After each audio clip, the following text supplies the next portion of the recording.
پکڑ کر یہ کردار نہیں تھا، ایک دوسرے کے درد میں اور سکھ میں ہر چیز کے اندر شریک تھا۔ یہ ہمارا کردار تھا۔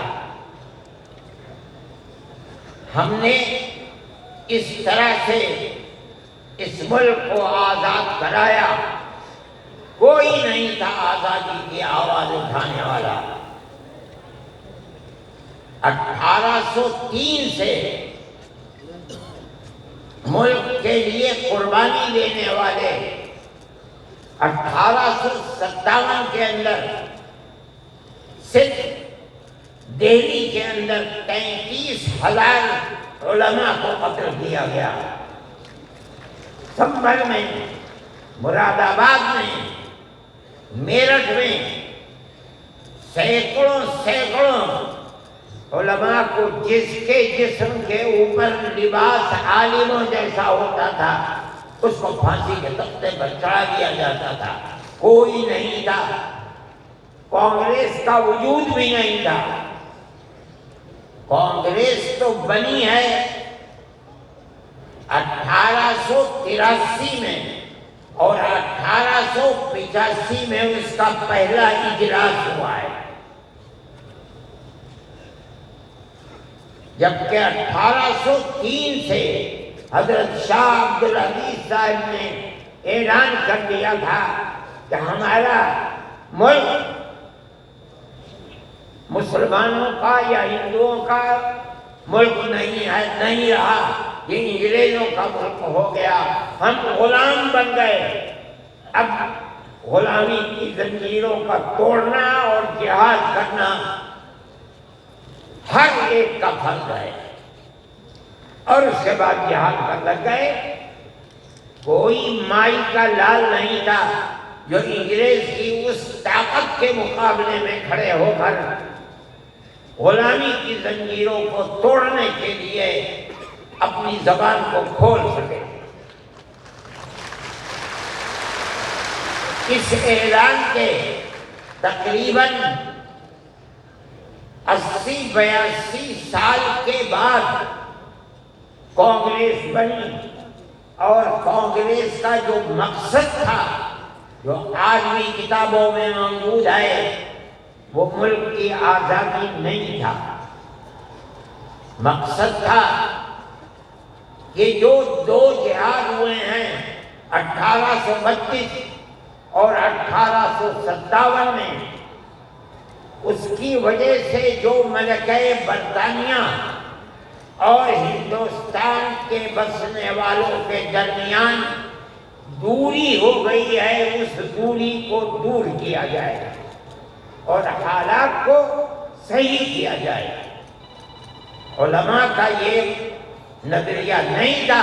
علماء کہتے تھے ملک غلام ہو گیا، غلامی کی زنجیروں کو توڑو، انگریز کو بھگاؤ، ملک کو آزاد کرو۔ یہ تو حالات تھے جس کے اندر مسلمان داخل ہوئے کانگریس میں۔ موجود ہیں، ایک شخص نے حضرت گنگوئی رحمت اللہ علیہ جو ہمارے بزرگ ہیں، دارالعلوم کو کی بنیاد رکھنے والے ہیں، سن 1857 کے اندر جیل میں بند ہو گئے تھے۔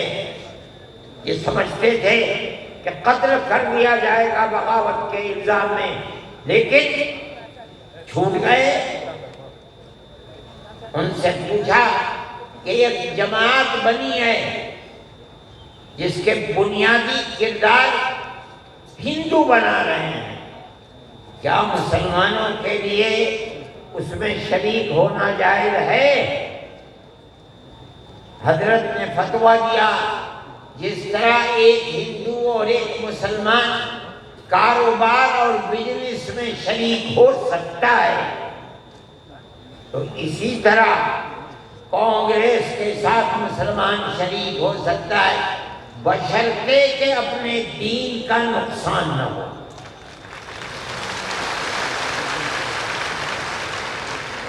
اس کا مطلب نہیں سمجھے تھے لوگ. مطلب یہ ہے کہ ہماری تحریک ہے کہ مسلمان اور ہندو جب تک ساتھ نہیں ہوگا ملک آزاد نہیں ہوگا. تم اس کے اندر گھسو اور اتنی طاقت پیدا کرو اپنی گھس کر کہ کانگریس کو مجبور کر دو کہ وہ اپنا نقطۂ نظر بدل کر ملک کی آزادی کے لیے جدوجہد کرے گا. چنانچہ کانگریس نے اپنا نقطۂ نظر بدلا، ملک کی آزادی کو اپنا نقطۂ نظر بنایا، اور پھر اس کے بعد ہندو اور مسلمانوں نے شریک ہو کر ایک دوسرے کے ساتھ چل کر ملک کی آزادی کے لیے آواز اٹھائی، قربانیاں دی ہیں، اور انہی قربانیوں کے نتیجے کے اندر ملک آزاد ہوا. میرے بھائی اس بات کو سمجھیے، جیسے جیسے ملک کی آزادی قریب ہوتی جاتی تھی، جمعیت علماء ہند بار بار کانگریس سے کہتی تھی کہ ہم نے تمہارا ساتھ دیا ہے، آج ہم تمہارے ساتھ کھڑے ہیں، ہمیں یہ بتاؤ کہ ملک کی آزادی کے بعد ملک کا دستور کیا رہے گا، کیا سیکولر دستور ہوگا یا مذہبی حکومت ہوگی؟ اگر سیکولر دستور ہوتا ہے ہم تمہارے ساتھ ہیں، اور اگر سیکولر دستور نہیں ہوتا تو ملک کی آزادی میں ہم تمہارے ساتھ نہیں ہیں. بار بار ہمارے پاس کانگریس ورکنگ کمیٹی کی تجاویز موجود ہیں.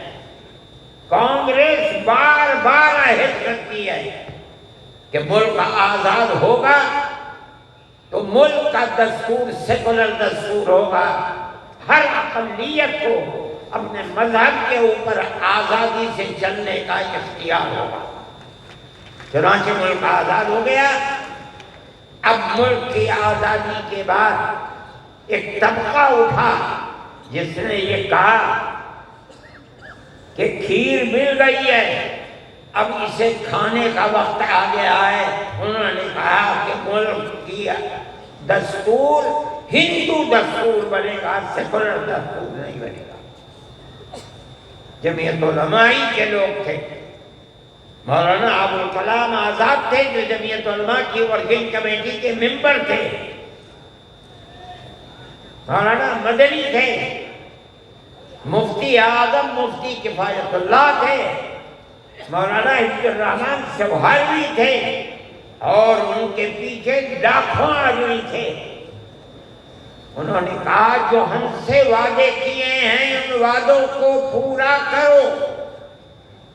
اگر ملک کی تقسیم ہوئی ہے اور مسلمانوں کو ایک حصہ دے دیا، تم نے دیا ہے دستخط ملک کی تقسیم پر، تم نے کیے ہیں، ہم نے جوتے کھائے ہیں، ہمارے گلوں کے اندر جوتوں کے ہار پڑے ہیں، مگر ہم نے ملک کی تقسیم کو منظور نہیں کیا.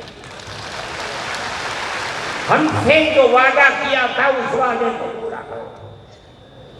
جو دستور کے اندر دفعات ہیں کہ ہر اقلیت کو اپنے مذہب پر چلنے کا حق ہے، یہ دفعات جمعیت علماء کی دی ہوئی دفعات ہیں، مولانا ابوالکلام آزاد کی دی ہوئی دفعات ہیں، مولانا مدنی کی دی ہوئی دفعات ہیں، مفتی کفایت اللہ کی رکھی ہوئی دفعات ہیں، جن دفعات کی بنیاد پر ہر اقلیت ملک کے اندر ملک وہ حصہ سمجھتی ہے جو حصہ کوئی اکثریت کا فرد سمجھتا ہے. یہ جمعیت علماء کی تاریخ ہے. ہم اپنے مذہبی اعتبار سے دستور کو ہاتھ میں لے کر کہہ سکتے ہیں کہ ہمیں اپنے مذہب پر چلنا اور مذہب کو اختیار کرنے کا حق ہے. کس دستور کے نعرے تکبیر، اللہ اکبر، نعرے تکبیر، اللہ اکبر. بھائی مجھے میرے پاس واٹس ایپ نہیں ہے، میں یہ لغو کام نہیں کرتا، نہ مجھے فرصت ملتی ہے کہ میں دیکھتا رہوں ہر وقت واٹسپ کو. مجھے آج صبح ایک صاحب نے دکھلایا کہ کل مودی جی نے، وہ بڑے آدمی ہیں، میرے ملک کے وزیر اعظم ہیں، انہوں نے تقریر کی ہے اور اس کے اندر یہ فرمایا ہے کہ وقف ہندوستان کے دستور کے اندر وقف کوئی چیز نہیں.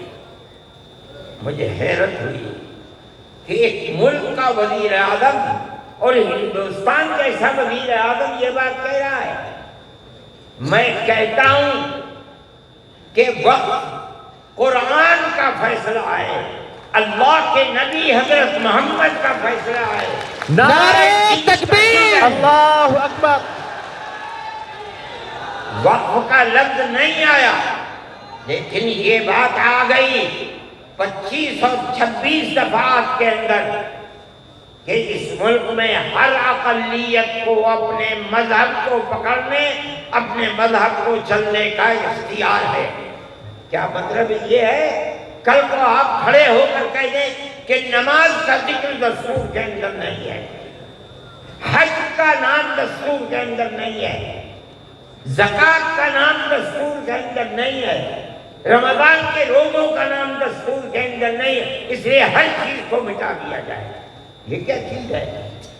دستور مجموعی طور پر دستور نے کہہ دیا کہ مسلمان ایک اقلیت ہے اور ہر اقلیت کو اپنے مذہب پر چلنے کا اختیار ہے. مذہب کی ہر چیز اس ایک دفعے کے اندر آ گئی. وقف کا مسئلہ،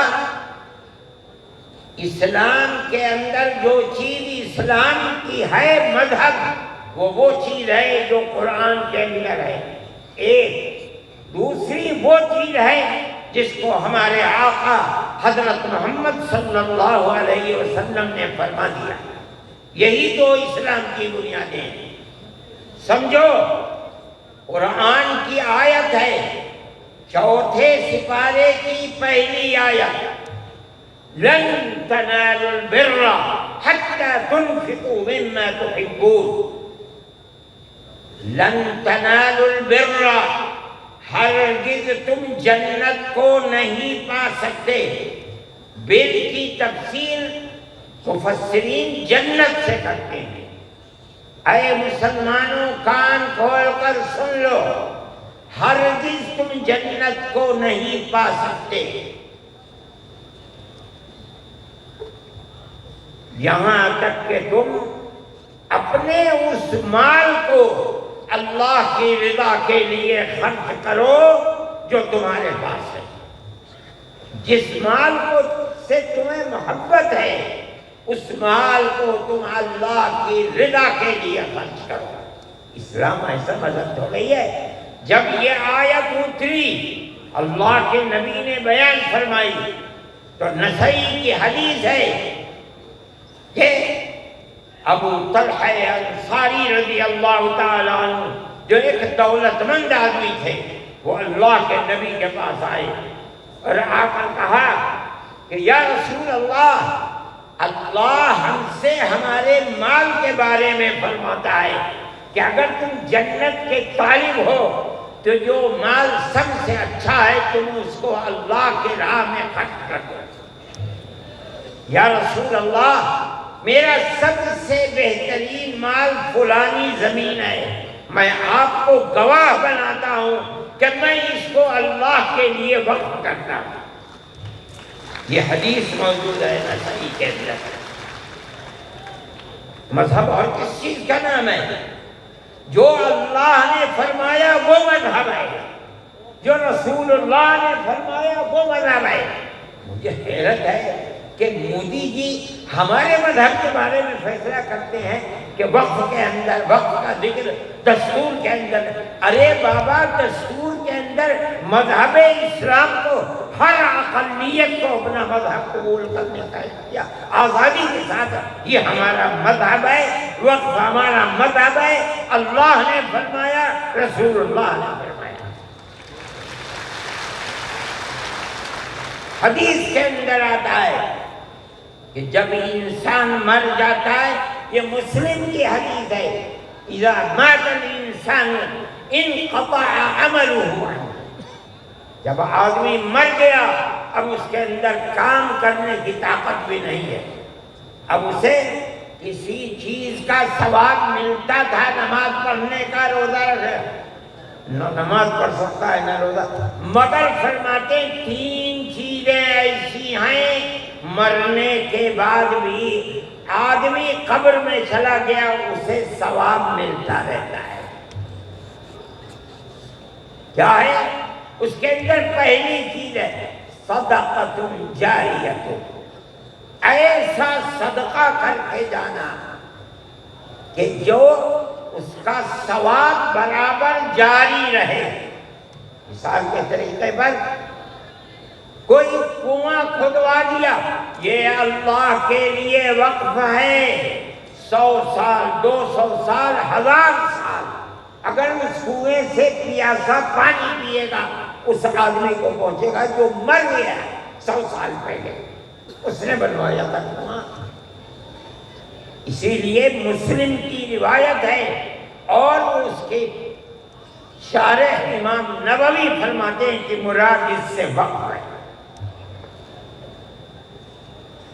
یہ قرآن و حدیث میں آپ کو سنا رہا ہوں، مجھے حیرت ہے کہ ہندوستان جیسے ملک کا وزیر اعظم ایسی بات کہہ رہا ہے، ارے بابا کیا زکوٰۃ کا ذکر آئے گا دستور کے اندر، کیا نماز کا ذکر آئے گا دستور کے اندر؟ کل کو کھڑے ہو کے یہ کہہ دو کہ نماز کا